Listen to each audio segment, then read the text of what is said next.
Bismillahirrahmanirrahim. Alhamdulillahirabbil alamin wassalatu wassalamu ala asyrafil anbiya'i wal mursalin wa ala alihi wa sahbihi ajma'in. Subhanaka la 'ilma lana illa ma 'allamtana innaka antal alimul hakim. Rabbi shrah li sadri wa yassir li amri wahlul 'uqdatam min lisani yafqahu qawli. Qala musannif rahimahullahu ta'ala wa nafa'ana bi ulumihi fid darain amin. Dan telah mengisyaratkan Zun Misri rahimahullahu ta'ala sekira-kira katanya. Seorang ulama yang dikenali dengan Zunun Misri. Misri ini orang Mesir. Sekira-kira katanya tasawuf maka bertambah takabur dengan sufnya jahil. Maksud tasawuf itu yakni orang yang membuat-buat tasawuf ataupun dipanggil mutasawwif. Mutasawwif ni orang yang buat-buat tasawuf, tetapi dia sebenarnya bukan tasawuf, bukan ahli tasawuf. Lalu dibuat-buat tasawuf melalui dengan pakaian dia, melalui dengan tunjuk langkah dia, tetapi hati dia kosong dengan Allah. Sedangkan orang yang ahli sufi ini, orang ahli tasawuf, ialah hati bersih dengan Allah. Dulu saya faham kalau orang ahli tasawuf ini mestilah orang yang banyak sembahyang, banyak buat amal ibadat dan sebagainya. Sebenarnya itu adalah orang abid, orang abidin. Adapun orang sufi adalah orang yang hatinya bersih. Walaupun ibadatnya kurang, tetapi hatinya sentiasa ingat kepada Allah, hatinya sentiasa berzikir kepada Allah. Itulah dikatakan orang tasawuf. Ghalibnya biasanya orang tasawuf ini ahli ibadat, biasanya begitu. Orang abid. Orang sufi biasanya abid. Tetapi orang abid belum tentu sufi. Boleh jadi dia ahli ibadat saja, tapi hati dia juga kosong. Ramai orang yang melakukan ibadat, sembahyang banyak, baca Quran banyak, tapi hati masih lagi kosong dengan Allah. Tidak rasa gurun kepada Allah.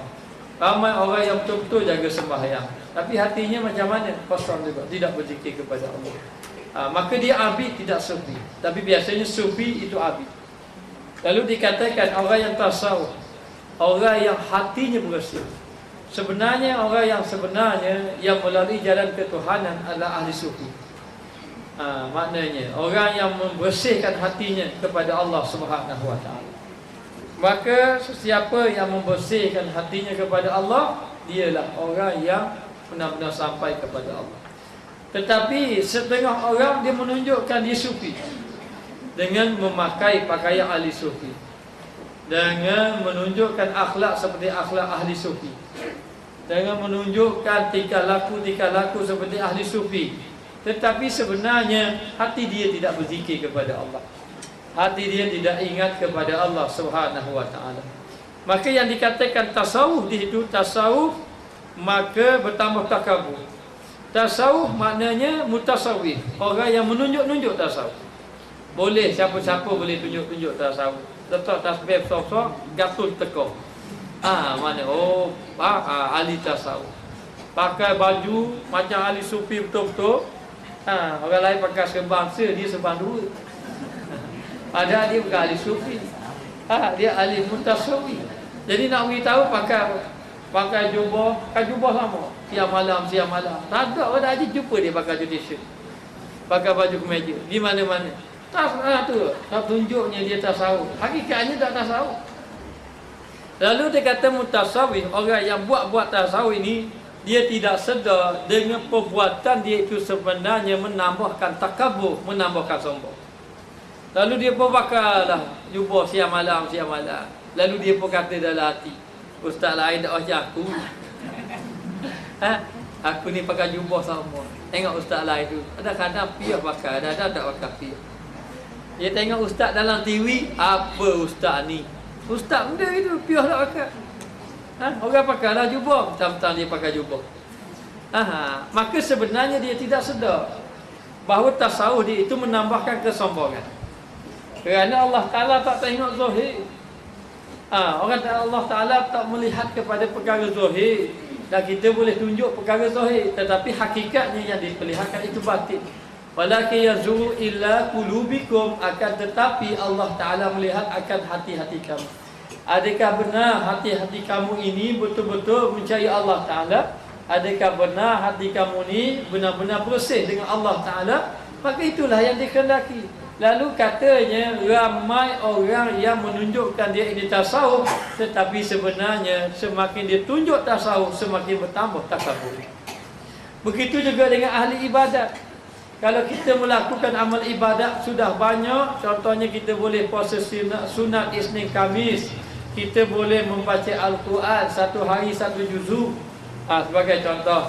Dan kita tidak meninggalkan sembahyang sunat duha, dan kita tidak meninggalkan sembahyang sunat rawatib. Itu sudah bagus. Tapi kadang-kadang semakin kita buat amal ibadat, semakin sombong kita. Kita pun rasa Allah, maknanya kita sudah baik. Ataupun kenapalah orang malas nak sembahyang puasa sunat. Sebab kita ni puasa sunat, lalu kita pun memandang orang ni tidak puasa sunat, orang ini malas baca Quran dan sebagainya. Maka kata Imam Al-Ghazali, dia kata ramai orang yang menunjukkan ibadat dengan menunjukkan kesufian dia, tapi hakikatnya bukan bertambah baik hatinya, bertambah rosak, ataupun dikata bertambah takabur. Bertambah takabur, sombong dengan sufnya. Suf ni sebenarnya pakaian yang kasar. Orang-orang dahulu dia nak tunjuk ahli sufi, dia pakai pakaian yang kasar. Kalau pakaian yang lembut-lembut ni ahli dunia. Pakaian yang molek-molek ni ahli dunia. Lalu dia pakai biasa saja. Dia tak pakai baju sutera 500 hias, sepasang tak pakai. Dia pakai murah-murah kain medik je. Maknanya 30 hias, 40 hias. Tujuan dia nak tunjuk bahawa dia ini ahli sufi. Maka kalau demikianlah, maka itu menunjukkan bahawa dia semakin rosak ataupun semakin bertambah takabur. Lalu dia tunjuk tasawuf dia dengan pakaian yang kasar itu, jahilnya menunjukkan kejahilan. Jadi sebenarnya bila kita nak mendekatkan diri dengan Allah, jangan terhijab dengan pakaian. Kerana ramai manusia yang terhijab dengan pakaian. Kerana aku ini sufi, mesti aku kena pakai jubah tiap-tiap hari. Kerana aku ini sufi, mesti aku tidak boleh pakai macam orang lain. Macam orang lain tidak. Kerana aku sufi, aku tidak boleh memakai pakaian yang hebat-hebat. Tidak. Mau pakai pakaian hebat ke, pakai biasa pun, itu bukan pandangan. Pandangannya adalah hati. Allah Ta'ala memandang kepada hati. Rosak seseorang bukan kerana baju, rosak seseorang bukan kerana pakaian, rosak seseorang bukan kerana pangkat. Kerana ada orang yang berpangkat tapi tidak rosak pun, seperti Umar bin Abdul Aziz. Umar bin Abdul Aziz dia khalifah. Dalam waktu khalifah dia kaya. Dalam waktu dia kaya, dia ingat Tuhan. Walaupun dia ada harta di hadapan mata, tapi dia tidak terberdaya. Sayyidina Abu Bakar orang yang kaya, dan dia juga menjadi khalifah, tapi dalam waktu yang sama dia lah orang yang kuat ibadat kepada Allah. Sayyidina Umar Al-Khattab dia khalifah, dalam waktu yang sama dia kaya, tapi dalam waktu yang sama dia sentiasa menangis di malam hari. Jadi nak beritahu, harta tidak salah, pakaian tidak salah, yang salahnya hati kita dirosakkan dengan pakaian kita. Bahkan hati kita pun boleh rosak dengan ibadat kita. Ibadat kita kadang-kadang kita tidak sedar, semakin kita buat ibadat semakin rosak hati. Kau buat ibadat kau rosak hati, kau buat ibadat kau rosak hati, kau sombong. Kadang-kadang tidak disedari dengan sebab ilmu. Semakin bertambah ilmu semakin sombong, semakin bertambah ilmu semakin memandang rendah kepada orang. Lalu pandang orang lain jahil belaka, yang alim ini aku. Jahil, orang si bodoh, si dungu dan sebagainya. Kenapa? Kerana sudah menganggap dirinya sudah alim, sudah baik. Lalulah semakin ada ilmu semakin sombong, semakin banyak ibadat semakin sombong, semakin memakai pakaian sufi semakin dia menjadi sombong. Ini sebab kejahilan dia, kata Imam Ghazali. Maka dia kata disebabkan jahilnya. Dan setengah manusia memakaikan dia semata-matanya dan melihat akan kehinaan. Ada setengah manusia memakai pakaian semata-mata nak tunjuk dia sufi, tetapi sebenarnya yang dia membawa itu adalah kehinaan, melihat akan kehinaan. Kadang semakin dia pakai pakaian sufi, semakin dia hina di sisi Allah. Sebab apa? Sebab kadang-kadang bila dia memakai pakaian sufi, mari ujub di dalam hati. Masuk mari ujub, maknanya dia rasa dia sudah baik, dia rasa dia sudah hebat. Ujub ini satu penyakit yang boleh merosakkan amal. Apa dia ujub? Ujub ini maknanya merasa kehebatan diri apabila nikmat Allah Ta'ala beri kepada dia. Seperti ahli ibadat, maka dia merasa hairan kepada dirinya mengenai ibadat yang dia telah lakukan. Oh, banyak aku semayang hari ni. Maknanya dia pun kira, Alhamdulillah. Dia puji Allah, kata puji, Alhamdulillah, malam tadi sembahyang tahajud 8 rakaat. Lepas pada tu 1 rakaat pula, mendapat 3 rakaat pula witir 11 rakaat. Aku rasa kapur ni aku je buat. Malam tadi aku rasa aku seorang je bangun, orang lain tak bangun belakang. Rasa. Jadi dalam keadaan macam itu ujub. Sedangkan yang dia buat amal ibadat itu rosak saja-saja. Allah Ta'ala tak heran kita buat ibadat banyak mana pun. Allah Ta'ala tak pandang kita buat ibadat banyak mana pun kalau hati kita rosak. Maka semakin buat amal ibadat, semakin ujub, maka bertambah kehinaan. Yang diperlihatkan keagungan, dia rasa dia kemuliaan. Dengan pakaian sufi dia itu, dia rasa dia sudah bagus. Lalu dia pun pakai pakaian sufi, jubah lapis, biasanya 2 lapis. Pakai jubah 2 lapis, serban 2 helai. Mendapatnya sebeh lagi. Kecek siap, so-so 2. Maknanya harus mesti kena ada sebeh pula, tunjuk sebeh. Lepas tu kayu sugi pula. Tunjuk pula hak sunnah Nabi kayu sugi. Minyak wangi pula. Nabi suruh pakai minyak wangi. Pakai minyak wangi. Macam-macam pula. Kenapa lagi sunnah Nabi? Lepas tu cari pula selipar macam selipar Nabi. Pakai pula. Lepas tu pakai tokak pula. Nabi pakai tokak. Umur 40 tahun. Dia tak apa 40 tahun lagi. Dah kaya tokak. Pakai tokak pula. Pananya. Lepas tu bila bercakap sikit, gerak mau sangat. Gerak sama tangan. Nak kaburnya dia ni ahli zikir. Nak kaburnya bagus. Jadi benda tu memang baik, tapi secara tidak sedar sebenarnya merosakkan hati dia. Merosakkan hatinya. Lalu di sisi Allah sebenarnya itulah kehinaan. Dia merasakan bahawa itu kebaikan, dia merasakan itu kemuliaan dengan apa yang dia buat sama ni. Dan dia kata aku ikut sunnah Nabi kan, pakai jubah, pakai serban, pakai bawa tasbih, pakai kayu sugi lagi, pakai selipar Nabi. Jadi semua amalan tu amalan Nabi. Lalu dia pun kata ini sudah membawa kemuliaan pada diri dia, tetapi hakikatnya membawa kehinaan. Kerana semakin dia buat macam tu, semakin dia rasa megah. Semakin buat macam tu, semakin megah, semakin sombong dan sebagainya. Akhir sekali membawa kepada rosaknya hati. Lalu dikatakan bahawa dan lihat akan kehinaan. Ya, sebenarnya yang ditunjuk itu adalah kehinaan. Yang nampak pada diri dia adalah kehinaan. Dari sabit dia pakai tu nampak megah dia. Sabit daripada tu nampak rasa ujub dia, rasa sombong dia dan sebagainya. Dan melihat akan dikau takaburnya, dan kamu akan melihat akan kesombongannya dengan dia membuat tasawuf ni. Dia tunjuk diri dia tasawuf, dia tunjuk bagaimana tasawuf dia, lalulah akhirnya melihat akan kesombongan dia. Kau sombong apa? Makin sombong apa? Dan tiada takabur itu daripada rupa kehinaan. Takabur ini membawa kehinaan sebenarnya. Nak beritahu waktu je. Takabur itu sebenarnya rupa kehinaan. Jadi takabur membawa pada hina. Sebab apa seorang tu jadi takabur? Sebab ada kelebihan. Kalau tidak ada kelebihan, dia tidak sombong. Nak sombong apa? Jadi dia merasa lebih bila Allah Ta'ala beri kepada dia. Seperti Allah Ta'ala beri ibadat kepada dia, maka dengan ibadat yang dia buat, dia sombong.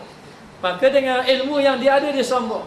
Dengan harta yang banyak, dia jadi sombong. Maka sebenarnya itu membawa kepada kehinaan. Kehinaan di sisi Allah Ta'ala. Maka dia kata berbuat tasawuf supaya dikatakan baginya kepercayaannya. Maka dia pun tunjuk dia ni ahli sufi supaya orang percaya kepada dia. Dia pun pakai pakaian cara sufi dia lah.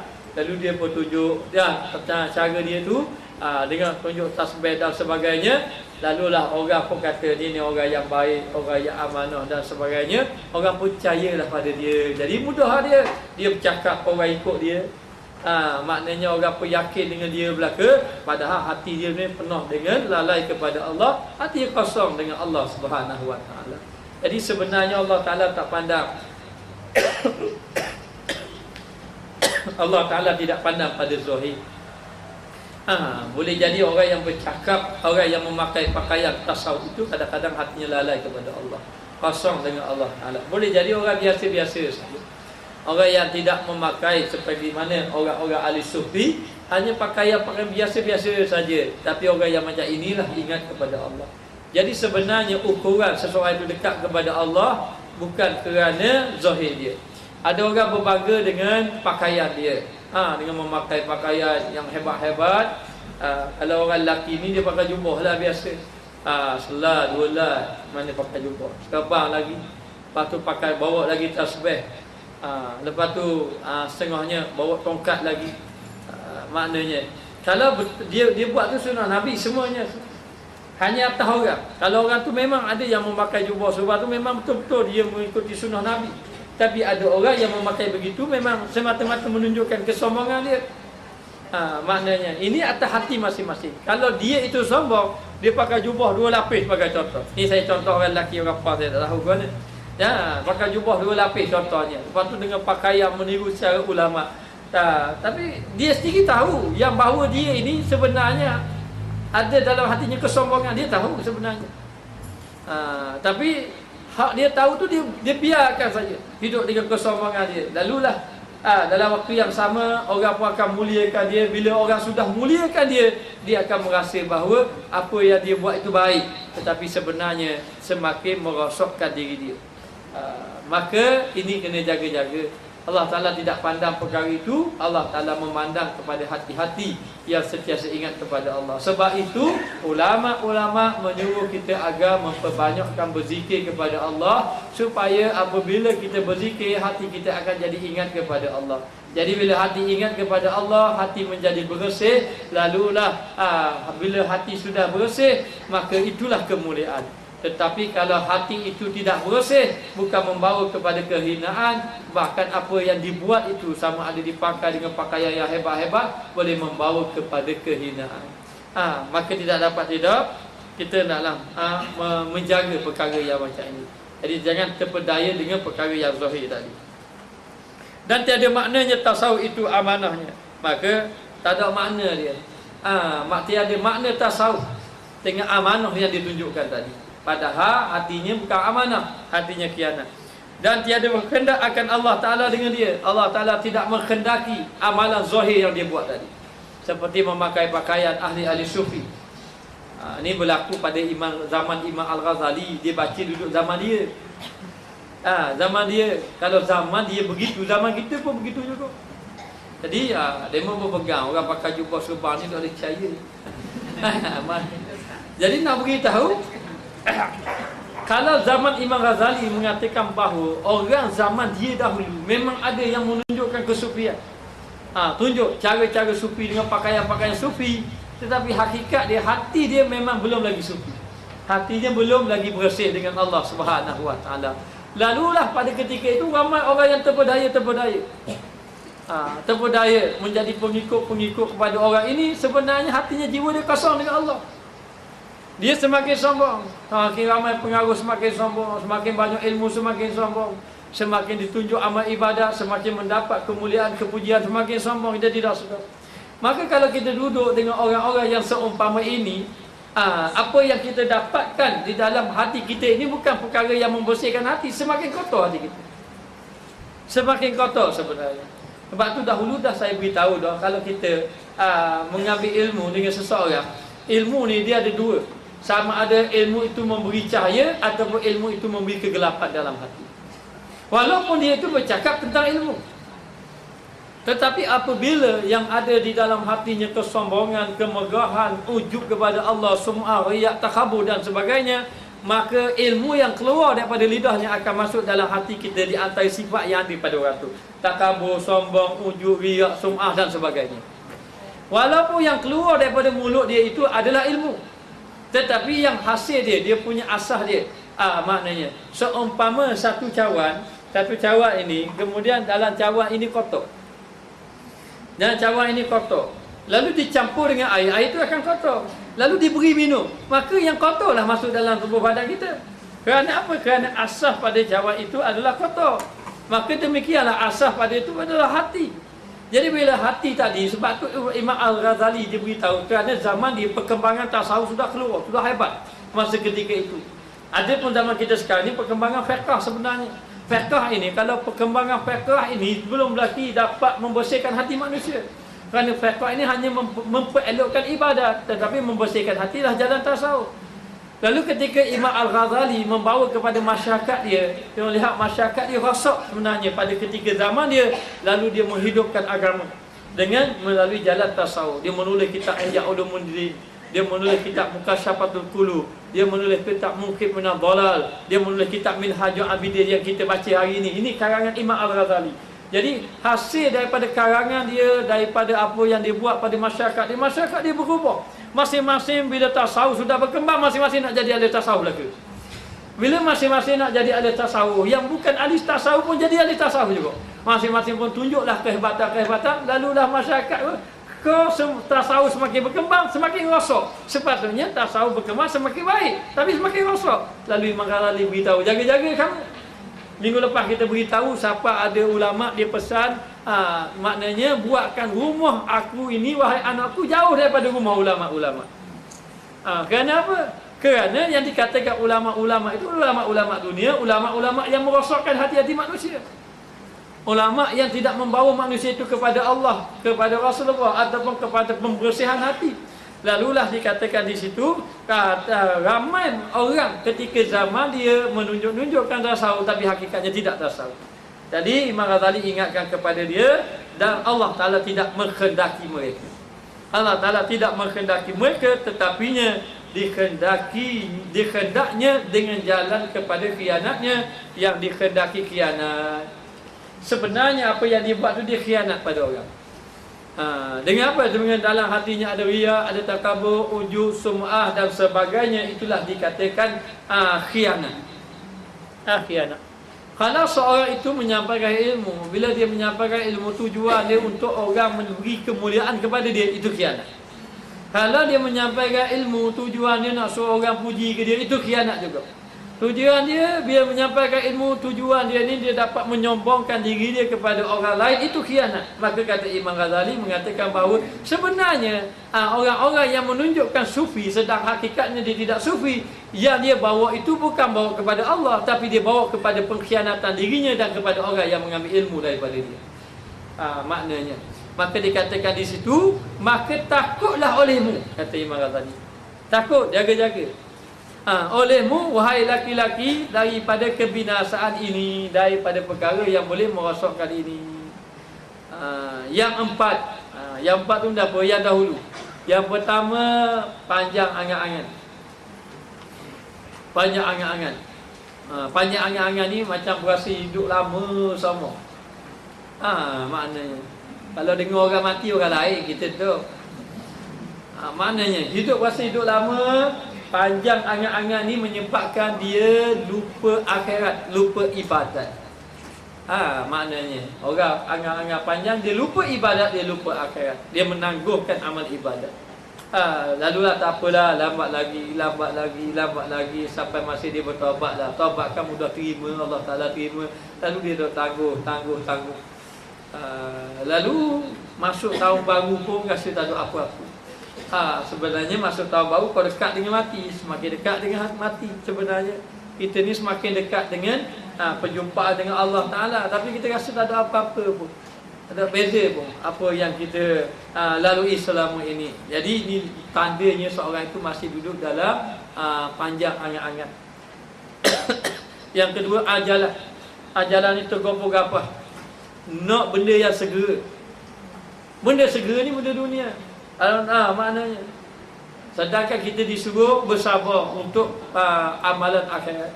Jadi termasuk juga perkara ini yang tergopoh-gapoh dia kata. Dilarang juga tergopoh-gapoh. Dan yang ketiga, yakni hasad. Penyakit hasad, jaga penyakit hasad. Penyakit hasad ni yakni dengki. Merasa tidak senang dengan kelebihan yang ada pada orang lain. Sedangkan hendaklah dipahami bahawa kelebihan yang ada pada orang lain itu pemberian Allah. Bermakna dia tidak tidak bersetuju dengan pemberian Allah Ta'ala. Lalu dia bercita-cita supaya nikmat yang ada pada orang itu jadi hilang. Itulah dengki. Kalau orang tu kaya, kita cari jalan macam mana nak suruh dia ini berniaga, perniagaan dia jatuh supaya dia tidak kaya. Daripada dia kaya. Kalau dia alim, macam mana supaya orang sudah tidak percaya lagi ilmu dia. Lalu dia cari jalan. Ini pun dengki juga. Maknanya. Maka dia cari jalan supaya nikmat yang ada pada orang tu jadi hilang. Hatta dikatakan dia dengki juga. Mengatakan dengki juga kalau orang itu kita tak senang dengan sebab dia kaya contohnya. Lalu dia jatuh, perniagaan dia jatuh, jadi dia jatuh miskin, kita pun suka. Mujur, molek benar. Maknanya biar dia jatuh miskin, molek tu. Itu pun dengki juga. Bahayanya dengki nak beritahu. Yang kita ni tak sedar ataupun kita tak jaga penyakit ni. Kita duk jaga pakaian, main. Maknanya atau dobi semua. Gosok lama pakaian. Minyak wangi, Allah, berapa kali? Berapa botol bulan. Duk jaga semua hak bahagian zahir. Tetapi kita tak jaga hak bahagian batin kita. Hak duduk dalam hati. Yakni seperti penyakit hasad. Penyakit hasad ini, kalaulah orang itu ada penyakit hasad, segala amal ibadat yang dia buat itu akan hapus semua sekali. Dengan sebab dia hasad dengki pada orang lain. Kita yang sudah balik umur 15 sebagai contoh buat amal ibadat. Amal ibadat umur 30 kita dengki pada orang. Kita dengki sungguh sehingga kan kita buat pada orang tu sampai orang tu jadi jatuh. Kita dengki sungguh. Maka segala amal ibadat kita boleh ke dia yang selama ini kita buat. Dan segala dosa di bahagian kita, mana hak dia boleh kita. Yang dikatakan di dalam Al-Quran dalam hadis, innal hasada ya'kulul hasanat kama ta'kulun narul hatab. Sesungguhnya hasad itu memakan kebaikan sebagaimana api memakan kayu api. Kayu api. Jadi kayu api, bila kayu api kita duk bakar jadi habu. Bila ditiup oleh angin kosong, maka demikianlah amal ibadat kita kosong.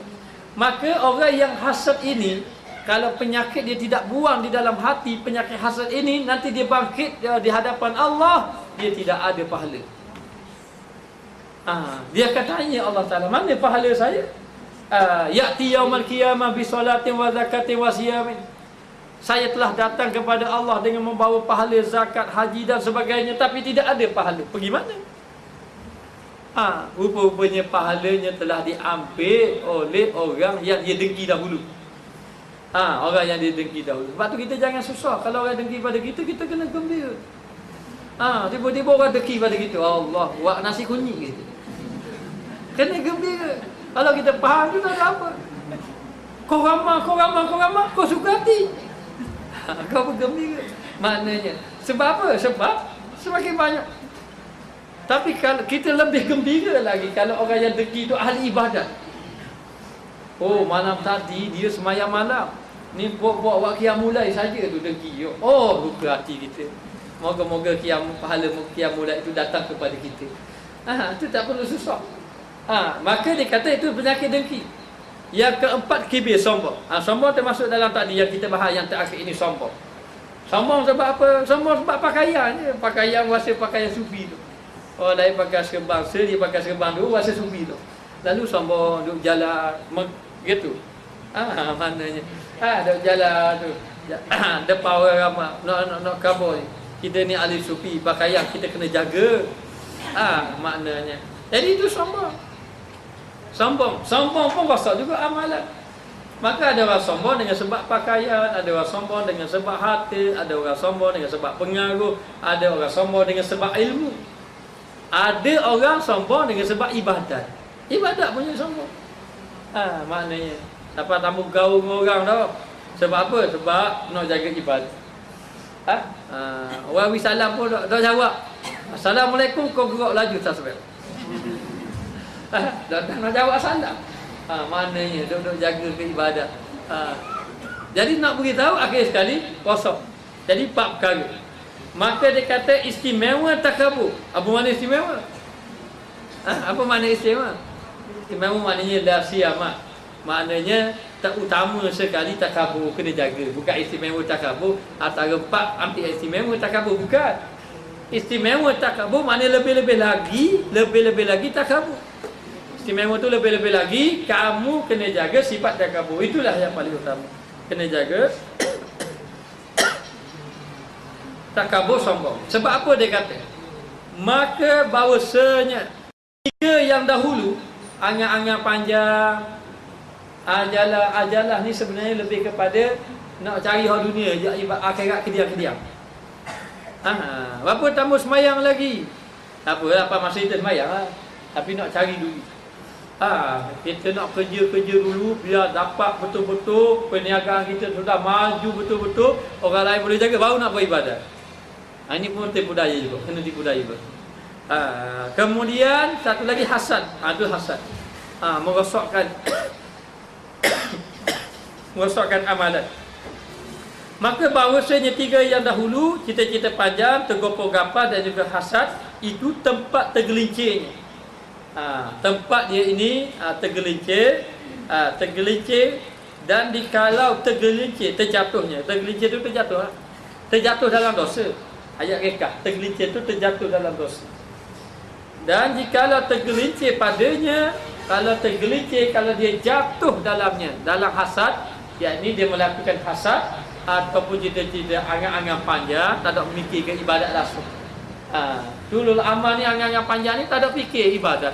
Bangun pagi sampai ke malam tu mana dia fikir buat ibadat. Kalau kita dah beritahu tentang nafsu, kalau orang tu fikir makan, minum, tidur, seronok, itu dia panggil nafsu apa? Hayawaniyah. Dan dia jadi haiwan tu. Hayawaniyah. Kalau dia bangun tidur, dia mikir nak hasad deki, nak marah ke orang, nak buat warna ni, ataupun dia sombong dan sebagainya, itu dia panggil syaitaniyah. Kalau dia mikir bangun pagi saja, mikir nak buat amal ibadat, itu dia panggil malakiyah. Kalau dia bangun tidur, hati terus ingat, tak lala-lala terus pada Allah Ta'ala. Tak, dia bangun tidur, dia terus ingat pada Allah. Sampai dia nak tidur mula, dia ingat lagi pada Allah. Lupa tak lupa, dia tidur je. Dia tidur je. Dia kejut ingat balik pada Allah. Ini Rabbaniyah. Maknanya. Maka, nak beritahu, kalau seseorang itu tergelincir, jatuh dia dengan sifat angan-angan panjang, dengan tergesa-gesa ataupun tergopoh gapar, ataupun dengan arti kata dia ini hasad dan sebagainya, maka jatuh dia di dalam maksiat. Dia kira orang yang duduk dalam maksiat. Hasad deki ni duduk dalam maksiat sama. Maksiat sama, duduk dalam dosa, duduk dalam dosa. Semayang tapi hilang pahala. Duduk dalam dosa. Dosa dia tu menghapuskan pahala yang dia buat. Jadi hilang begitu saja. Maka dia ini dikira sentiasa duduk di dalam dosa. Orang yang cita-cita panjang, orang yang tak ada mikir nak belajar agama, tak ada mikir lah. Bagi dia belajar agama ni tak ada penting mana lah. Ataupun dia tak fikir rasuk, tak ada mikir lah. Nak pergi belajar, tak ada mikir apa ni ilmu dia, bagaimana ibadat dia, tak ada fikir. Ada setengah tu semayang-semayang, habis-habis semayang tu lipat sejadah, tidur, tengok cerita TV. Maknanya lepas tu lepas lipat sejadah, cakap semayang tapi tak ada fikir. Dia ni semakin hari semakin dekat dengan Allah. Bagaimana amal ibadat dia, bagaimana hati dia, tidak ada fikir. Ini orang yang dipanggil tulul amal, orang yang angan-angan panjang. Angan-angan panjang. Maka duduk dalam dosa sama, duduk dalam dosa. Tetapi takabur, dan takabur yang sombong itu tempat tergelincirnya, tempat jatuhnya dosa dengan sebab takabur. Dan jikalau jatuh di dalamnya, maknanya kalau dia melakukan, kalau dia ni termasuk dalam orang yang takabur, saya jatuh dia di dalam laut kufur. Jatuh dia dalam kufur. Dia rasa sombong. Bila dia rasa sombong, takabur ni, dia panggil, kalau tasawuf yang kita belajar tauhid tasawuf ini dalam kitab hikam, dia kata wujud diri. Tahu wujud diri? Kalau dia alim, contohnya dia ajar anak murid dia, daripada jahil, anak murid dia mari tak tahu benda, pandai bahasa Arab tak pandai langsung, tak apa, ustaz akan ajar demo. Daripada tak pandai jadi pandai. Ada orang belajar siang malam belajar kitab Al-Kalamu wal Lafzu dan sebagainya ini. Dia pun ajar. Dalam masa 1 tahun budak tu pandai Arab. Budak tu jadi pandai Arab dalam masa setahun. Lalu dia pun kata, mu tahu tak, budak tu pandai Arab tu buat jasa aku. Kalau tak ada aku, budak tu tak akan jadi gitu. Akulah yang ajar dia jadi gitu. Jadi ketika dia kata macam tu, dia telah syirik kepada Allah. Kerana apa? Kerana sebenarnya hakikat dia tidak ada ilmu. Yang memandaikan dia itu adalah Allah. Ini perbuatan Allah. Jadi ada dua perbuatan. Satu perbuatan Allah, satu perbuatan dia. Jadi di situ dia tidak sedar dia telah menjadi syirik. Dan begitu jugalah dia ada dua ilmu. Satu ilmu Allah, satu ilmu dia. Akhir sekali dia telah syirik. Sebenarnya berlaku syirik dengan sebab sombong dia. Sombong dia lah sebab dia kata budak ini alim jasa dia. Bila mu alim siapa boleh hajar orang tu? Allah Ta'ala yang beri kepada kamu. Masalah dia alim ke dia bijak, itu pemberian Allah. Hanya kita ni Allah Ta'ala memperilmukan kita. Allah Ta'ala beri pada kita. Kita tidak ada. Yang ada itu daripada Allah Ta'ala. Tapi bila dah jadi sombong, pas syirik. Dia panggil wujud diri. Lepas tu kalau kita belajar sifat dulu, kita akan faham kedudukan ini. Menunjukkan kita ini duduk dalam syirik. Hasilnya sebab apa? Sebab takabur. Orang susah. Dia susah. Selalu jumpa kita. Contoh je ni. Ni saya contoh je. Jumpa kita. Lalu kita pun kata beginilah. Sampai bila tak sesat kau kalau main-main gini. Saya cadangkan awak ni berniaga. Contoh. Lalulah bila dia mari, dia pun tuju kata nak berniaga. Dia berniaga benda. Fikir benda apa yang kamu pandai. Balik fikir rumah. Dia fikir, dia kata boleh buat kuih pisang rasanya. Contohlah. Mana ni saya beri contoh. Dia pun jumpa. Dia kata, Ustaz, saya rasa nak buat kuih pisang. Tak apalah. Jadi saya akan bagi modal pada kamu. Kamu berniaga tak? Untuk ambil saya. Supaya senang nanti kehidupan kamu semua. Lalu bagilah modal banyak mana? 1,000 contoh je. 1,000. Dia pun beli lah. Beli minyak, beli apa-apa, buat perniagaan semua. Dia pun berniaga lah. Ada tapak dia berniaga. Satu hari orang ni memang jadi kaya. Sabit kau pisang buat banglo semua. Mana? Anda kata ini rezeki Allah dah bertakkan. Contoh. Lalu kita pun kata. Kita kata apa? Kita tak sedar perkataan kita ni sebenarnya takabur, sombong. Kita kata mu tahu tak, dia itu kaya jasa aku. Kalau sabit tak aku bagi pada dia nega dulu, dia tak kaya gini. Maka dengan sebab yang pertama, perkataan dia itu perkataan yang sombong. Yang sombong sebenarnya, dia sudah lupa diri. Yang kedua, akibat daripada dia sombong, dia telah jatuh syirik kepada Allah. Perbuatan yang menjadikan orang itu kaya, miskin, ini perbuatan Allah, af'al Allah. Kita balik pada tauhid. Af'al Allah dan sifat Allah, sifat iradat Allah. Allah Ta'ala nak dia jadi kaya. Allah Ta'ala tambah jadikan dia kaya. Tak kaya. Asal negara tak mana pun tak kaya. Tapi bila orang ini jadi kaya, tapi kita rasa kita, mu tahu tak dia tu sabit akulah. Ini sombong. Maka sombong ini jatuh kufur. Kufur tu sebab apa? Sebab jatuh syirik. Sebab apa syirik? Sebab telah ada dua af'al. Satu af'al Allah, satu af'al dia. Sebenarnya tak ada kena mengena dengan kita. Kita perjalankan saja. Tetapi yang nak menentukan Allah, bukan kita. Jadi seolah-olah Allah Ta'ala tentu dia kaya, kita yang tentu kau kaya juga. Maka di situ syirik. Sebab itu Imam Ghazali kata jaga-jaga. Takabur ini boleh membawa kepada syirik kepada Allah Ta'ala. Dan boleh jatuh dalam lautan kufur. Dan juga dia kata turian, melampaui batas. Melampaui batas lah. Siapa yang melampaui batas di dalam Al-Quran yang diceritakan oleh Allah? Siapa? Yang di dalam Al-Quran yang Allah Ta'ala cerita yang dia ini melampaui batas. Fir'aun. Allah Ta'ala kata kepada Musa daripada Nabi Harun, izhaba ila Fir'aun fa'innahu tagha. Wahai Musa, wahai Harun, kamu pergi kepada Fir'aun. Fir'aun itu taghut. Apa makna taghut? Yakni melampaui batas. Maka Fir'aun ini dikira melampaui batas. Sebab apa dia melampaui batas? Sebab dia sombong. Apakah yang menyebabkan dia sombong? Sebab nikmat yang Allah Ta'ala beri kepada dia. Fir'aun ni kaya. Sehingga kan diceritakan Fir'aun dengan Qarun kaya. Katanya yang kaya Fir'aun lagi pada Qarun katanya. Dua-dua tu kaya belaka lah maknanya. Tetapi dilaknat oleh Allah dengan sebab kufur dia kepada Allah. Jadi akhirnya dia kata apa? Ana rabbukumul a'la. Aku adalah Tuhanmu yang maha tinggi. Sebab ada kekayaan, ada pengaruh, ada kuasa yang sangat besar, sangat hebat, ada pengaruh yang sangat hebat. Kemudian Allah Ta'ala beri sihat tak sakit-sakit. Bahaya kok sihat tak sakit-sakit. Maknanya aku lupa. Sakit semua tak sihat-sihat pun bahaya kok.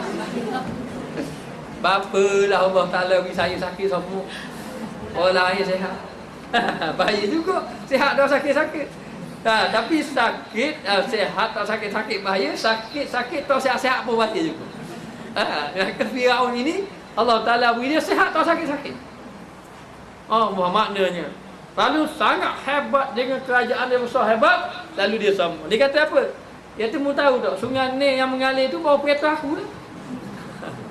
Maknanya, dan yang kamu semua boleh makan di bawah kerajaan aku ini, bermakna yang kamu boleh dapat nikmat ni kerana akulah yang memberi makan kepada kamu, akulah memberi rezeki kepada kamu, akulah yang menjamin rezeki kepada kamu. Inilah dia melampaui batas. Dia sudah kafir dengan kafir dia, lepas tu dengan perbuatan dia lagi menunjukkan dia memang melampaui batas saja. Lalu dikatakan bahawa takabur ini sebenarnya boleh membawa kepada syirik. Takabur ini boleh membawa kepada sombong. Bila sudah dapat apa-apa, tak perlu Allah dah kaya habis. Kafir selalu ataupun kukuh selalu kepada Allah. Kenapa? Kerana sombong. Lalu dikatakan bahawa dan jangan engkau lupa mengenai cerita iblis, fitnah ni. Tipu daya iblis ataupun gesah iblis.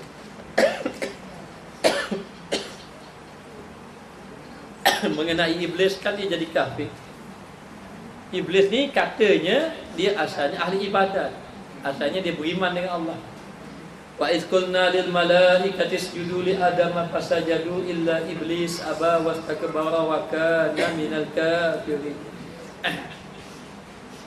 Tak kala Allah Ta'ala berkata kepada para malaikat, maka sujudlah kamu kepada Adam AS. Maka semua para malaikat, walaupun disebut para malaikat, maka termasuk juga dengan iblis yang perlu sujud kepada Nabi Adam. Maka dikata sujudlah kamu kepada Adam. Maka semuanya sujud illa iblis, kecuali iblis. Kenapa iblis tidak mau sujud? Aba wastakbara. Yang pertama aba ni maknanya tambuh. Orang dengan luar dia. Aba maknanya enggan. Enggan. Seolah-olah Allah Ta'ala kata sujud kamu pada Adam. Tambuh. Aba. Aba ni maknanya enggan. Dia enggan. Ketika semua malaikat sujud, maka dia tidak sujud. Lalu ditanya, kenapa kamu tidak sujud, wahai iblis? Sedangkan aku perintahkan semua supaya sujud kepada Adam. Lalu iblis mengatakan dengan kesombongannya, khalaqtani minna wa khalaqtahu min tin. Apa perlu aku sujud kepada dia? Sedangkan aku dijadikan daripada api, Adam dijadikan daripada tanah. Mana yang berbau busuk? Nasihat tanah lebih berbau busuk pada api. Maka manakah yang lebih mulia? Yang lebih mulia api daripada tanah. Lalu aku ini yang mulia nak sujud kepada dia. Lalu dia tak mau sujud. Ini iblis. Lalulah bila dia tidak mau sujud, perkataan dia, khalaqtani minna wa khalaqtahu min tin, aku dijadikan daripada api, dia dijadikan daripada tanah, wastakbara, menunjukkan dia sombong. Bila dia sombong, wa kana minal kafirin, maka jadilah dia orang yang kufur. Bermakna kesombongan ini membawa kepada kufur. Seperti apa orang yang sombong? Seperti orang yang tidak mau beribadat kepada Allah, itu sebenarnya orang yang sombong. Orang yang tidak mau sembahyang itu adalah orang yang sombong. Rezeki siapa yang kamu makan? Udara siapa yang kamu seduh? Yang kamu dapat hidup ini daripada mana? Yang kamu dapat nyawa hidup kamu ni, dapat nikmat siang malam daripada mana? Daripada Allah. Maka Allah Ta'ala perintahkan Adam supaya sujud kepada Allah. Sekali suruh sujud, dia tidak mau sujud. Sekali suruh pun sudah jadi kafir. Bagaimana yang Allah Ta'ala suruh perintah 1 hari 5 kali? 1 hari 5 kali suruh sujud. Maka disebabkan keengganan dia tidak mau sujud kepada Allah, ataupun dia tidak mau beribadat kepada Allah. Takabur sebenarnya. Orang yang tidak mau sujud, iblis tidak mau sujud, ini dikata takabur. Maka takabur ini membawa kepada kufur. Maka orang-orang yang tidak mau beribadat itu kepada Allah dengan sebab kesombongan yang membawa kepada kufur. Maka ingat, takabur boleh membawa kepada kufur. Sebab tu ada hadis yang mengatakan, man taraka salatan muta'ammidan faqad kafara jihara. Sesiapa yang meninggalkan sembahyang dengan sengaja, dia telah menjadi kafir. Itu berdasarkan kepada hadis. Lalu ada ulama mengatakan bahawa kalau orang tinggal sembahyang itu kafir. Kenapa? Kerana dia tidak mau sujud. Maka orang yang tidak mau sujud itu orang sombong, maka sombong membawa kafir. Itu pandangannya. Tapi Imam Asy-Syafi'i mengatakan kafir itu kafir nikmat sahaja. Kalau bagaimana pun orang yang tidak sembahyang ini dibimbangi apabila mati tadi menjadi kafir. Dibimbangi. Dan kita memohon kepada Allah agar terselamat kita, agar kita mati dalam keadaan beriman kepada Allah Subhanahu wa taala. Maka dikatakan di sini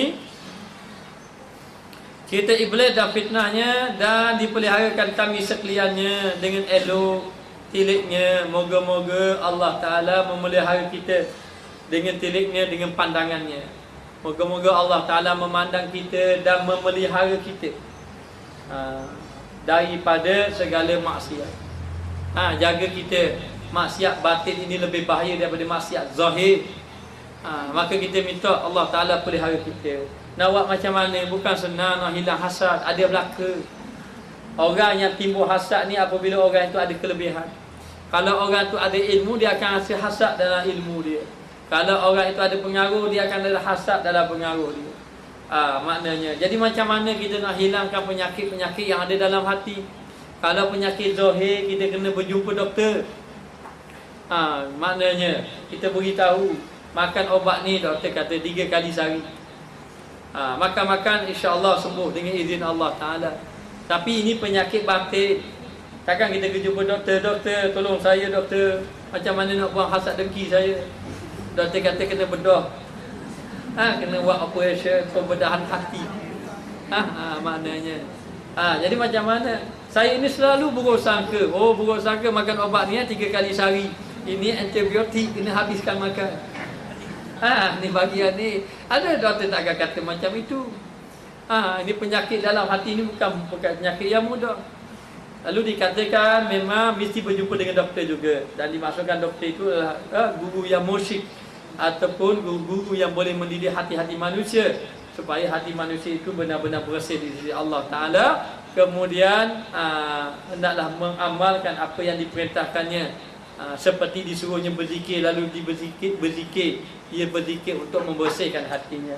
Dalam waktu yang sama kita kena minta tolong dengan Allah. Minta Allah Ta'ala agar membersihkan hati kita. Berdoalah dengan Allah, ya Allah, ya Tuhan kami, bersihkanlah hati-hati kami. Supaya Allah Ta'ala membersihkan hati-hati kita. Kena memperbanyakkan doa bahawasanya ia itu Jawad. Jawad ini maknanya maha pemurah, maha beri. Kalau kita minta, Allah Ta'ala beri sebenarnya. Tapi jangan minta saja tak usaha, kena minta dan berusaha. Minta Allah Ta'ala bersihkan hati kita, mesti doa jangan tinggal. Bersihkan hati kita, tetapi dalam waktu yang sama usaha kena ada ibadat pun teruskan juga. Dan kena melazimi beristighfar kepada Allah Ta'ala. Kadang-kadang mari dalam hati kita, maknanya mari dalam hati, mari rasa apabila ada orang lebih pada kita rasa tak sedap lalu. Masa tu istighfar banyak-banyak. Istighfar kepada Allah agar Allah Ta'ala membersihkan hati kita dan kita kembalikan balik pada Allah. Ini pemberian Allah. Allah Ta'ala beri kelebihan pada dia. Kita kena tumpang gembira. Kerana ini telah memberi, Allah Ta'ala telah beri kelebihannya kepada dia. Moga-moga dengan kelebihan dia itu memberi manfaat pada kita. Tapi kalau kita duduk deki, bila nak dapat manfaat, akan membawa kepada kerosakan. Dan lagi karim, lagi maha mulia Allah Subhanahu wa Ta'ala. Baik, pasal ini satu pasal, satu bab. Dan jumlah pekerjaan ini, yang pekerjaan ataupun perkara-perkara ini, apabila kamu tilik dengan akalmu, kamu renung betul-betul, aku ni jenis apa ni? Jenis orang yang cita-cita angan-angan panjang lagi. Kalau kita renung diri kita, jelas kita rasa kita ni jenis orang angan-angan panjang. Orang yang angan-angan pendek, dia tak ada masa dah nak benda lain, buat ibadat dah. Maknanya tak ada mikir. Kita angan-angan panjang, dah mikir apa? Bila nak baiki dapur? Bila nak akad rumah? Bila nak tukar kereta? Maknanya orang lain sedap dah rumah kata, bila nak masuk aircon? Dah mikir apa? Itu angan-angan panjang kita. Angan-angan panjang. Maka kalau kamu fikir betul-betul di dalam akal kamu, kamu fikir betul-betul, maka engkau ketahui bahawasanya dunia ini tidak kekal. Mari muhasabah betul-betul. Batu Imam Saidina Umar mengatakan bahawa ada kata hadis riwayat pada Saidina Umar, ada mengatakan Saidina Umar kata macam tu. Wallahu a'lam. Ya, apa yang dikata hasabu anfusakum qabla an tuhasabu. Hayyau bi ardil akbar. Maka dia kata, hitunglah diri kamu sebelum kamu dihitungkan. Tengok amalan kita, Allah beratnya lah. Kalau begini amalan kita, Allah, kita rasa kita dekat dengan Allah, malu kita. Lalu kita hitung amalan kita, kita hitung tempat destinasi yang kita nak pergi. Kita hitung berapa lama yang kita sudah tinggalkan. Sudah 60 tahun kita tinggal. Adakah kita akan berjumpa dengan 60 tahun akan datang? Bagaimana pula dengan kita, dengan keadaan kita semakin hari semakin dekat? Bila semakin hari semakin dekat, bagaimana amalan kita? Adakah kita sudah menangis di hadapan Allah? Bila kita menangis? Kita menangis tunggu duit hilang. Hati kita lalai, ni kita tak menangis. Tak menangis. Lalu kita renung. Dah aku duk lama ini aku duk kerja sangat. Padahal benda ni akan tinggalkan kita. Kan kita sudah tahu dunia ini umpama fata morgana. Tak apa pula fata morgana. Mana kalau kita tengok tempat daripada tengah-tengah panas daripada jauh macam ada air je. Tapi ada air ke situ. Kita kira tidak ada. Itu tipu daya belaka. Sebab itu kata dunia ini ilusi. Dunia ini akhirat itu realiti. Ini ilusi belaka ni. Kita akan tinggal belaka. Sebagaimana yang saya kata dahulu, yang kita ini dunia ini ibarat kita bermimpi. Oh, masa kita mimpi Allah, macam-macam kita dapat. Maknanya mimpi kaya lah, duk gali dalam tanah. Ada harta, kaya, suka sangat. Masa tu. Tetapi bila kita kejut daripada tidur, tak ada benda. Mainan belaka tu, ilusi belaka, nyetah dia. Tapi bila kita mati nanti, mana harta benda kita? Tidak ada. Mana ilmu kita? Tidak ada. Mana pengaruh kita? Tidak ada. Mana anak kita? Tidak ada. Mana isi kita? Isi kita je kata saya hidup semati nawak belaka. Bila kita mati dulu kau kita nak masuk tangan nak kubur kita. Mana? Jadi mana tinggal belaka? Tinggal. Jadi dalam keadaan macam tu, bila kita renung, kita fikir betul-betul, oh, rupa-rupanya kita kena ingat apa yang kita cari zaman ini kita akan tinggalkan. Dan dunia ini tidak kekal. Tidak kekal sebenarnya. Dan manfaat tiada cukup dengan mudaratnya. Manfaat sedikit, mudarat tu banyak. Nak kabur. Banyak mudarat daripada manfaat. Maknanya mudarat cara dia. Orang sihat, mudarat cara sihat. Sihat, mudarat sihat, kenapa? Lupa ibadat. Mana? Mudarat kaya, mudarat yang kaya lupa nak infak. Mudarat dengan ilmu, sombong dengan ilmu. Habis mudarat banyak belaka dia tu. Lebih banyak mudarat daripada manfaat. Manfaat sikit tak cukup manfaat. Bahkan membawa kepada kemudaratan dan juga kepayahan. Duduk di atas muka dunia memang payah, memang susah. Orang duduk atas muka dunia memang ada perasaan susah hati. Memang ada dalam keadaan tak tenang, tak penat, lelah dan sebagainya. Ini nyakit dunia. Kalau kita nak duduk bersenang-senang, rehat-rehat, itu bukan dunia, bukan tempat dia. Yang bersenang-senang, berseronok-seronok itu di akhirat itu. Di dalam syurga itu yang tempat dia. Tapi atas muka dunia memang penuh dengan kepayahan, penuh dengan kesusahan, penuh dengan kegelisahan, penuh dengan kepenatan. Itulah dunia. Dunia sebenarnya. Kalau kita kaya doa lalu, susah juga. Nanti orang curi kita, orang bakar kita pula. Maknanya kaya doa lalu pun payah. Susah. Kalau kita miskin doa lalu pula susah juga. Orang hina pula kita. Orang tak cara kita. Kalau kita ramah sangat pengaruh, kalau tidak ada pengaruh pula, orang tak percaya kita pula. Susah sungguh lah. Bagaimana tak? Dunia ni. Maka inilah kehidupan dunia ni. Maka kalau dia fikir Allah, dia kata penuh dengan kepayahan daripada penat tubuh. Penat saja kadang-kadang. Ada orang memang harta banyak. Mana dia berniaga pagi, petang, siang, malam berniaga. Tapi tak ada masa nak berehat. Biti banyak ada masa nak berehat. Dok mikir semua, fikir perniagaan semua rasa. Dok tu juga kata. Dok rehat juga. Jadi dunia itu memang membawa kepada kepenatan tubuh badan dan juga bimbang hati di dalam dunia. Bimbang hati, jauh sibuk hati kita. Dalam dunia tadi. Maka itulah kita tertipu daya. Padahal dunia kita tinggal. Kadang-kadang kita duduk sibuk. Kita tak sibuk. Apa dah kita sibuk? Habis rasa. kosong. Apa contoh contoh dia apa? Contohnya rumah lah. Kita lama ni alhamdulillah dah rumah tak ada apa-apa dah. Lalu orang kata, tak, buat 2 tekak lah. Cadang ke ustaz, wah gini. Maknanya, lepas tu kita pun mari mikir, oh ya sungguh molek ke buat 2 tekak. Lepas tu dah fikir nak buat 2 tekak. Wah 2 tekak. Bila dah buat 2 tekak, beki sikit dapur. Orang rumah pula kata beki dapur pula. Beki dapur pula. Rumah dah comel dah, takkan tambah cat pula rumah. Dah rumah comel-comel, takkan sofa buruk, sofa baru pula. Dah lasih lama-lama, takkan tambah tukarlah. Daripada biru lah, tukar je lasih hijau, tukar. Tak faham sudah. Jadi dalam keadaan macam tu, dapur pula. Takkanlah dapur baru tak ada tak pula. Tak pula. Dah rumah comel-comel, takkan aircon tak ada, tak aircon pula. Ni dah rumah dah molek dah, takkan kereta buruk lagi, tukar kereta pula. Sampai ke mati. Dah bimbang sampai ke mati. Ibadat kau tinggal. Mikir biar tekak jual rumah kita. Dah tamu. Fikir. Itu dah fikir. Kadang-kadang kita tertipu daya. Sebab apa tertipu daya? Okey, baik. Apa-apa ustaz buat 2 tekak. Kita anak ramai. Tak ramai mana baru 6. Maknanya. Jadi bila anak ramai mesti kena buat 2 tekak. Kena tambah lagi bilik, kena tambah lagi begini-gini. Okey, kali buat juga. Besar-besar anak tinggal dah tinggal je 2 orang je. Itulah dunia. Begitu aja.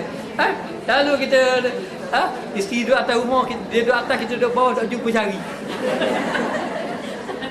Tak jumpa jari. Duduk di mana? Punya 2 hari. Tertipu saja. Lalu duduk fikir. Ya sungguh, inilah kerja dunia. Maknanya. Ni contoh je ni. Tak ada kena-kena hak hidup, hak mati, tak ada kena-kena. Jadi dia kata di sini, dia kata kepayahan daripada penak tubuh, bimbang hati dalam dunia. Jadi menyebabkan hati ni bimbang. Bimbang bukan bimbang apa, dok mikir ni, dok fikir. Apabila kita fikir benda-benda yang macam ni, banyak mana dah rosak amal ibadat kita. Dah rosak amal ibadat kita. Agar dah kuih Allahu Akbar, nak tambah berapa bilik. Bilik kau mana dah bilik Allahu Akbar. Esok kan akan tak kuih Allahu Akbar. Nak siling kapur kau sedap. Padu lusa pula kadang kuih Allah Akbar. Nak kipas angin ke aircon? Mana tu? Jadi gitulah. Lama dah. Habis rasa.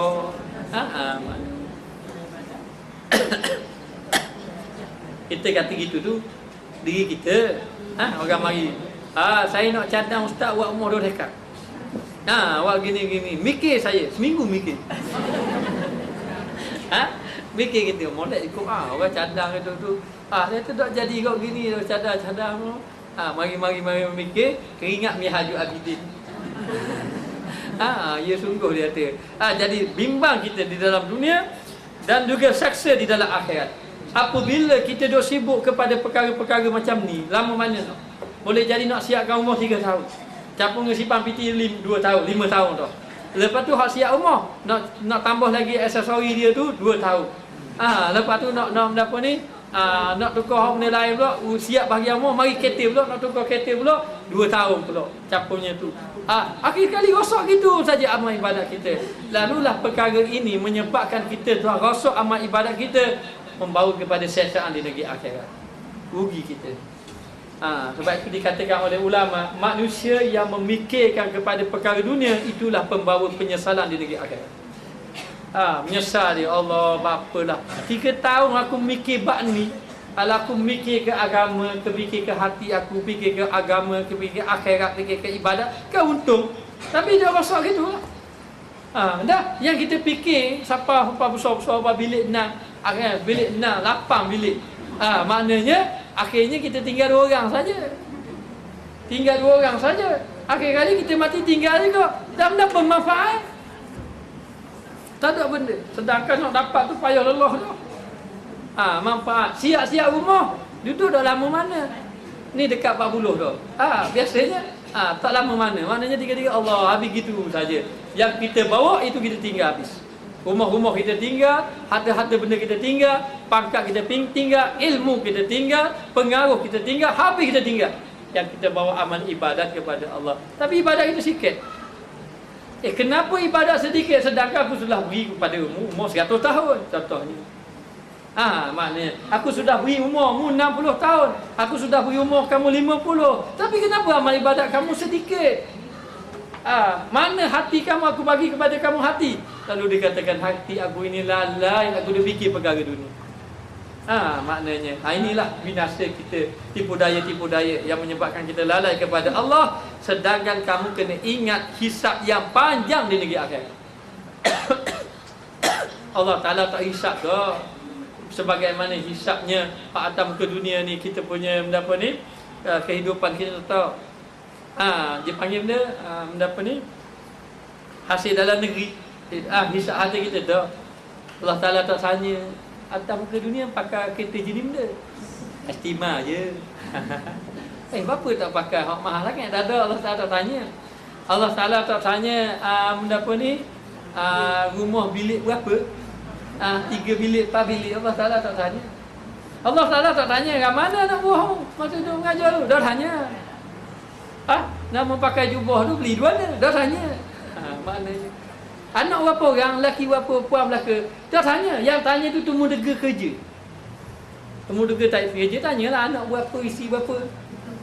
Maknanya kerja apa. Tapi Allah Ta'ala tanya apa? Apa ibadat kamu? Bagaimana kamu dengan Allah Ta'ala? Nikmat yang aku beri banyak mana kamu infak fisabilillah? Kesihatan yang aku beri apa guna kamu buat? Ilmu yang aku beri kepada kamu adakah kamu amalkan dia? Maknanya hati yang aku bagi pada kamu apa yang kamu fikir? Itulah Allah Ta'ala nak. Kamu fikir ke agama ke, kamu berzikir kepada Allah ke, kamu meletakkan Allah Ta'ala ke, ataupun kamu mencari dunia. Maka itulah yang dikehendaki. Maka ketika itu hisab yang begitu panjang, lalulah kita sedar. Sebab itu kata Imam Al-Ghazali, orang yang hidup itu semuanya mati. Orang yang mati itu semuanya hidup. Orang yang hidup itu mati hatinya, lupa dia pada Allah. Tetapi orang yang sudah mati semua, dia sudah tahu apa yang sudah berlaku lepas daripada kematian dia. Lalu dihisab panjang. Bila sudah ditahu aku ini atas muka dunia, nanti kalau semakin banyak aku himpun, semakin banyak kena hisab.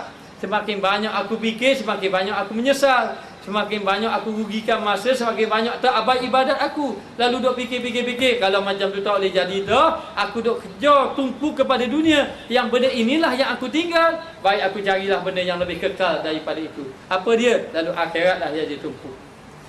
Lalu akhirat dia tumpu, dia berzuhud kepada dunia.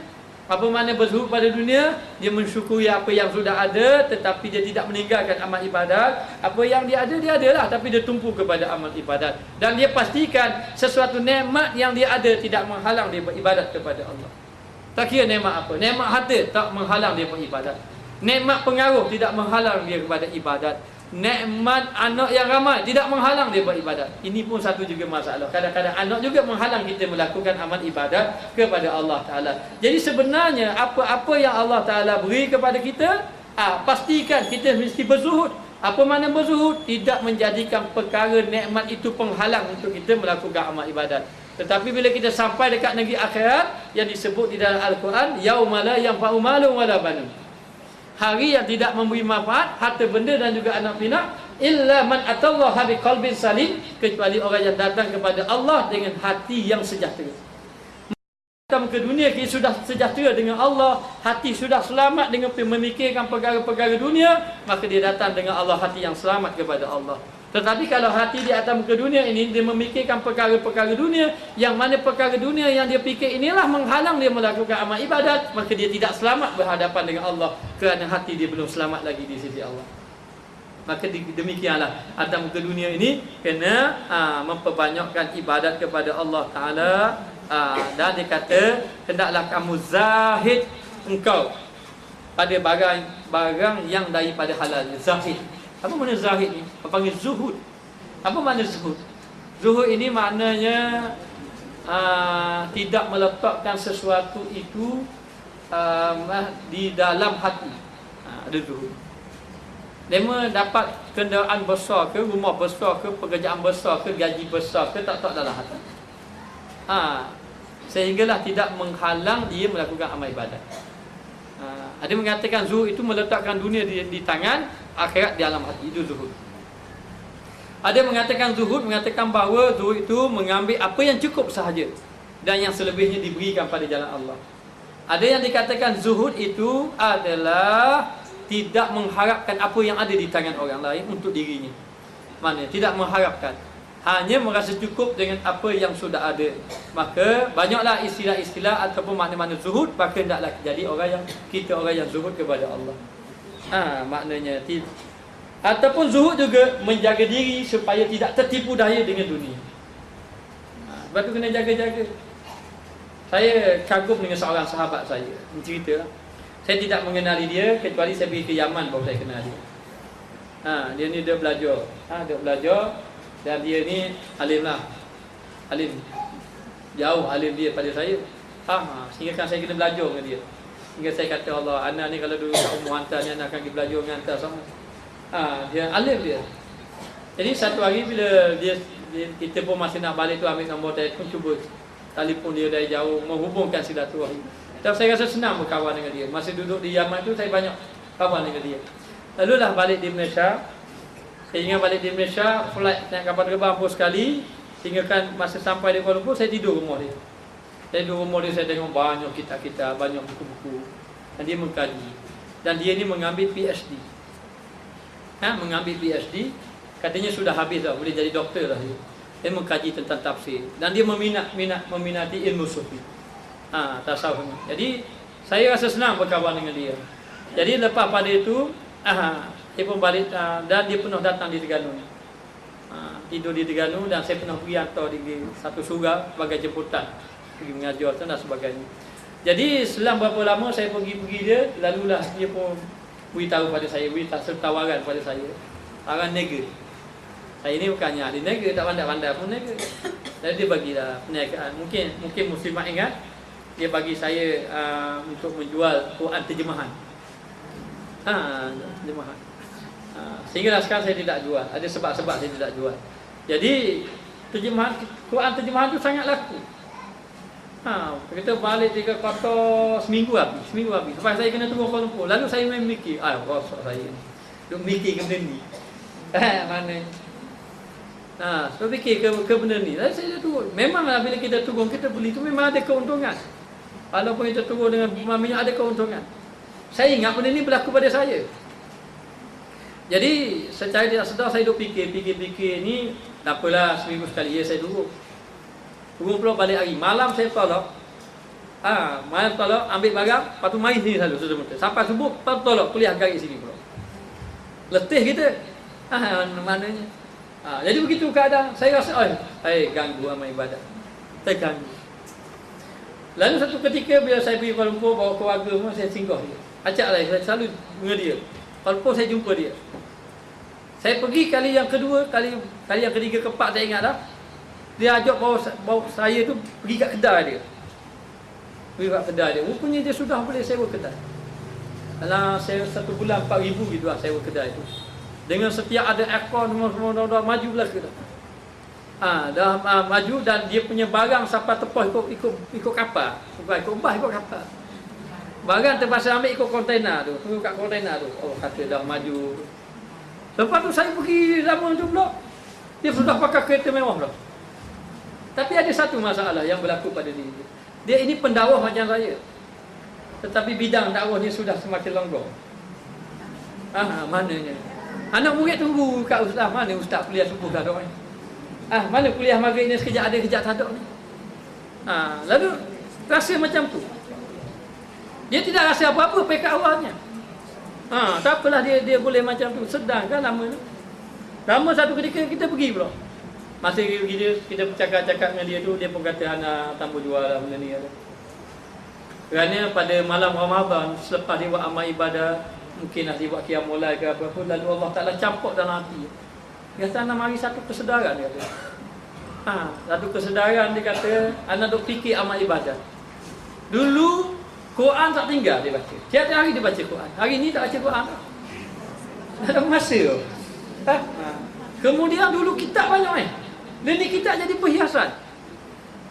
Kalau baca kitab semua nak kaji-kaji, lalu dia fikir, dia nak berapa? Dia sudah boleh PhD. Dia kata, tarikh dia. Tarikh dia mengajar paling kurang kalau dia sampai ke orang beri 100 riyal sejam. Tarikh dia lah maknanya. Itu paling kurang lah. Maknanya jatuh dia tu sebab dia ada master. Murah lah maknanya. Kalau orang beri ceramah tu 1 jam 100 riyal tu, kira murah lah orang bagi dia. Dia kata anak-anak berapa? Maknanya dia fikir dah, padahal masa kita buat negeri tu dia ada ribu-ribu dah sebulan. Itu oleh kerana Allah Ta'ala bagi akhir kali dia sedar bahawa ibadat dia sudah jadi, dia pegang. Kalau macam tu anak tambah lah. Jadi dia mengambil keputusan, dia keluar daripada syarikat tadi, dia kongsi. Keluar pada syarikat tadi, kira tak terus dah tertumpu pada bidang ilmu dia. Dan dia sudah ada PhD. Sekarang ni dah jadi pensarah. Dah jadi pensarah. Dia tinggallah biar puluh ribu ke berapa-berapa pun tak apa. Yang paling dia kata yang anak sayang adalah ibadat. Kita pun kata Allah bagus. Antara jual-jual benda ni baik kata-kata, anak pun rasa gitu.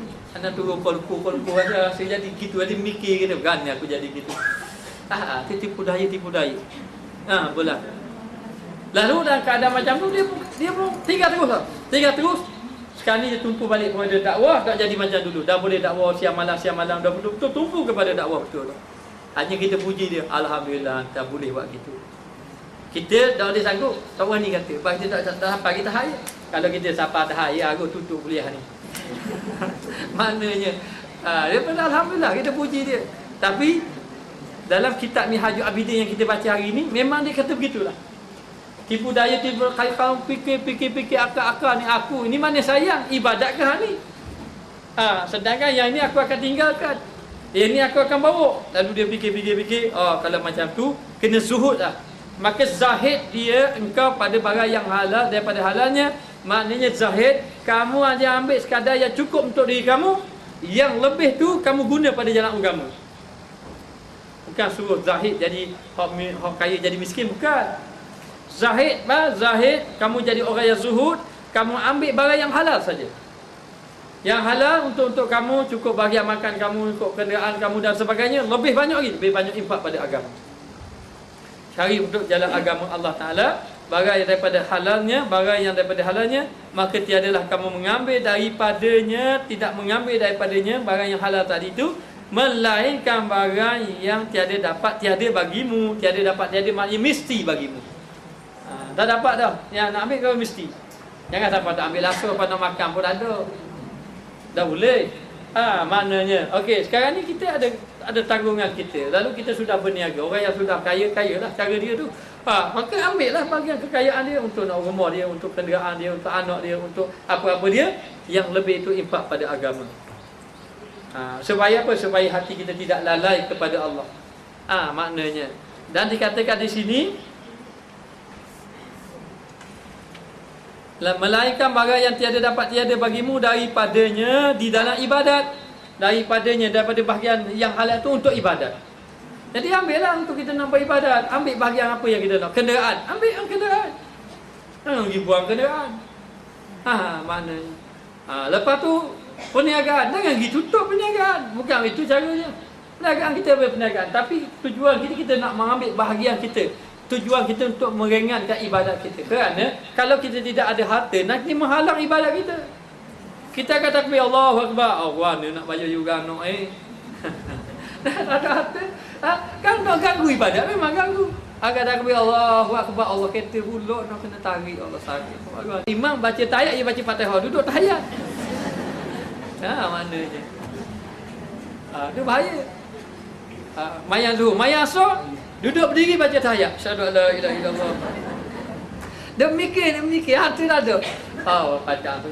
Sebab tu dia kata, kena ada juga untuk bahagian kita untuk melepaskan ataupun meringankan amal ibadat kita.